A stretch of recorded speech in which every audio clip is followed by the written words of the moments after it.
Hi, എല്ലാവർക്കും നമസ്കാരം. എൻ്റെ പേര് ജലജ ബിജു. ഞാനൊരു പുതിയ യൂട്യൂബ് ചാനൽ തുടങ്ങിയാണ്. പുസ്തക വായനയെക്കുറിച്ചുള്ള ഒരു യൂട്യൂബ് ചാനലാണിത്. ആദ്യമേ പറയട്ടെ, ഇതെൻ്റെ കയ്യിലിരിക്കുന്ന പുസ്തകമൊന്നുമല്ല. ഞാൻ ലൈബ്രറിയിൽ നിന്ന് എല്ലാ ആഴ്ചയും പുസ്തകം എടുക്കും. ആ പുസ്തകങ്ങൾ എനിക്ക് ഇഷ്ടപ്പെടുന്ന പുസ്തകങ്ങൾ നിങ്ങൾക്ക് കൂടി പരിചയപ്പെടുത്താമെന്ന് കരുതി തുടങ്ങുന്ന ഒരു യൂട്യൂബ് ചാനലാണ്. എല്ലാവരുടെയും സഹായം ഉണ്ടാകണം. വായന ഇഷ്ടപ്പെടുന്ന എല്ലാവരും സബ്സ്ക്രൈബ് ചെയ്യണം. പിന്നെ നിങ്ങൾക്ക് ഇഷ്ടപ്പെടുന്ന പുസ്തകങ്ങൾ എനിക്കും വായിക്കാൻ വേണ്ടി ഒന്ന് കമൻ്റ് ഇടുവാണെങ്കിൽ അതെടുത്ത് എനിക്ക് ലൈബ്രറിയിൽ നിന്ന് വായിക്കാമല്ലോ. അപ്പോൾ എല്ലാവരുടെയും സഹായം പ്രതീക്ഷിച്ചുകൊണ്ട് തുടങ്ങിയാണ്. അപ്പോൾ നമുക്ക് തുടങ്ങാം. ആദ്യമായി ഞാൻ പരിചയപ്പെടുത്തുന്നത് വൈറസ് എന്ന നോവലാണ്. യുവ എഴുത്തുകാരി ഐശ്വര്യ കമലയുടെ മനോഹരമായൊരു നോവലാണിത്. DC ബുക്സ് 2024 നടത്തിയ മത്സരത്തിൽ മികച്ച നോവലായി തിരഞ്ഞെടുക്കപ്പെട്ട ഒരു നോവലാണിത്. കൊറോണ കാലത്തെ നഴ്സുമാരുടെ മാനസിക സംഘർഷങ്ങളെക്കുറിച്ചും പ്രതിപാദിക്കുന്ന മനോഹര നോവലാണിത്.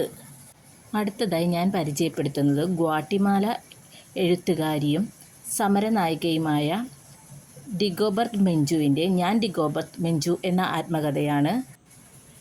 ഗ്വാട്ടിമാലയിലെ അമരേന്ത്യൻ ഗോത്ര സംസ്കാരത്തിൻ്റെ നിലനിൽപ്പിനായുള്ള പോരാട്ടങ്ങളും സ്പാനിഷ് അധിനിവേശത്തിനെതിരെയുള്ള സമരങ്ങളും പ്രതിപാദിക്കുന്ന കൃതിയാണിത്.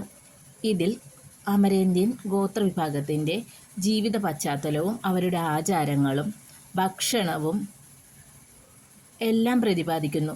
ഈ ഒരു പുസ്തകം വായിക്കുന്നതിലൂടെ നമുക്ക് ആഴത്തിലുള്ള അറിവ് ലഭിക്കുന്നു. CS ചന്ദ്രികയുടെ കാന്തൽ എന്ന നോവലാണ് അടുത്തതായി പരിചയപ്പെടുത്തുന്നത്. ആധുനിക കുടുംബ ബന്ധങ്ങളിൽ സോഷ്യൽ മീഡിയ ചെലുത്തുന്ന സ്വാധീനമാണ് ഇതിൽ പ്രധാനമായും പ്രതിപാദിക്കുന്നത്. പ്രണയത്തിൻ്റെയും നഷ്ടപ്രണയത്തിൻ്റെയും ഒരു തന്തു ഈ നോവലിൽ ഉടനീളം നമുക്ക് പ്രകടമാണ്. വളരെ മനോഹരമായ ഒരു നോവലാണിത്. എല്ലാവരും ഈ നോവലുകളൊക്കെ എടുത്ത് വായിച്ച് അഭിപ്രായങ്ങളൊക്കെ അറിയിക്കുക. ഇതിനെക്കുറിച്ചുള്ള അഭിപ്രായങ്ങൾ എല്ലാവരും രേഖപ്പെടുത്തണം. അടുത്ത വീഡിയോയിൽ കാണാം. നന്ദി, നമസ്കാരം.